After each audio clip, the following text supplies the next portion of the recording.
Hi everyone, this is Shipra Singh. जैसा कि मैंने पिछली वीडियो में आपको सीबीएसई के न्यू एग्जाम पैटर्न को बताया था, जिसमें टर्म 1 और टर्म 2 था।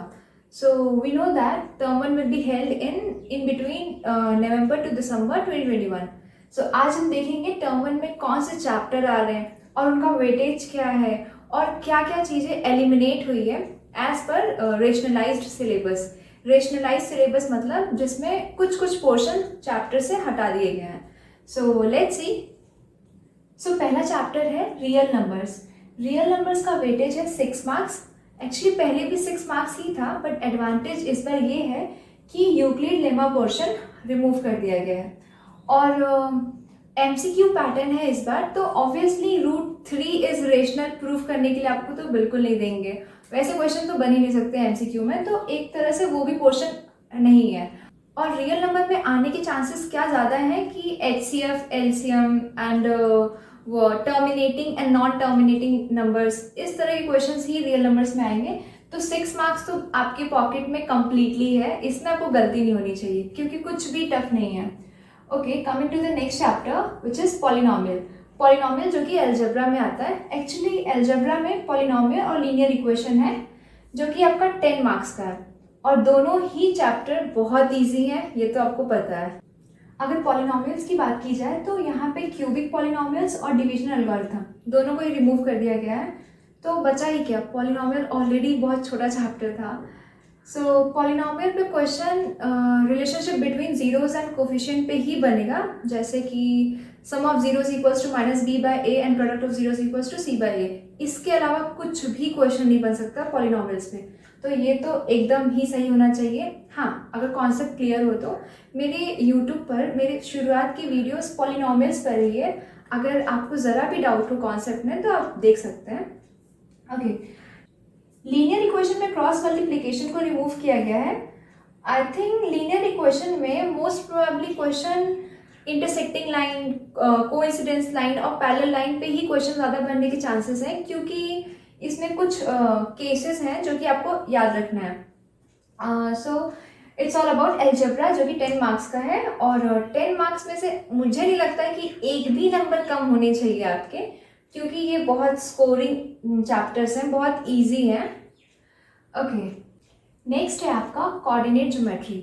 कोऑर्डिनेट ज्योमेट्री में आपके 3 फॉर्मूले हैं जो कि section formula, distance formula and area of triangle. और तीनों में से ही एरिया ऑफ ट्राइंगल थोड़ा ट्रिकी रहता है जो कि रिमूव कर दिया गया है। सी अगेन आपके पास एडवांटेज है।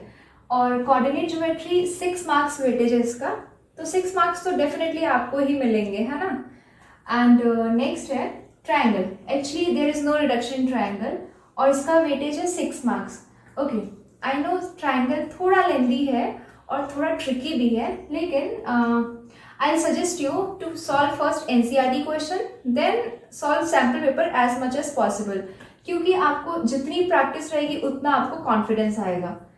नेक्स्ट है प्रोबेबिलिटी। प्रोबेबिलिटी में भी कोई रिडक्शन नहीं है और इसका वेटेज है 3 मार्क्स। प्रोबेबिलिटी में रिडक्शन नहीं है और रहे कुछ फर्क नहीं पड़ रहा क्योंकि ये काफ़ी इजी चैप्टर है, ये तो आपको अच्छे से आता ही होगा।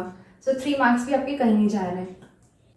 ओके, सो नेक्स्ट चैप्टर है ट्रिग्नोमेट्री जिसका वेटेज है 5 मार्क्स एंड इसमें रिमूव किया गया है कॉम्प्लीमेंट्री वाला एक्सरसाइज एंड ट्रिग्नोमेट्री आइडेंटिटीज भी रिमूव कर दिया गया है, except sine square theta plus cos square theta equals to 1। बस ये वाला आइडेंटिटी रहने दिया गया है, इस पे आपके क्वेश्चंस बनेंगे। बाकी जो रिमेनिंग जो आइडेंटिटीज थी 2, उसको रिमूव कर दिया गया है।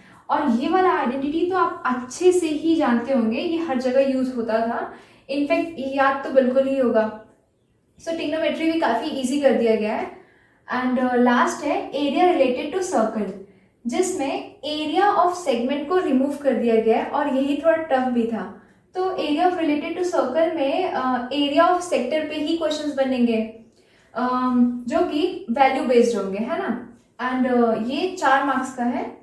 एक और चीज, अगर एरिया रिलेटेड टू सर्कल में या ट्राइंगल में थोड़ा टफ लग रहा होगा तो उसमें एक एडवांटेज ये भी है कि जैसे कि सपोज ट्राइंगल 6 नंबर का है, हाँ, तो क्या 6 नंबर में पूरा 6 मार्क्स टफ क्वेश्चन पे ही होगा क्या? नहीं ना, वैल्यू बेस्ड पे ही क्वेश्चन कुछ डायरेक्ट आ जाएंगे, 1 से 2 या 3 से 4 नंबर के क्वेश्चन डायरेक्ट वैल्यू बेस्ड पे आ जाएंगे, तो ये आपके लिए एडवांटेज है एमसीक्यू होने का.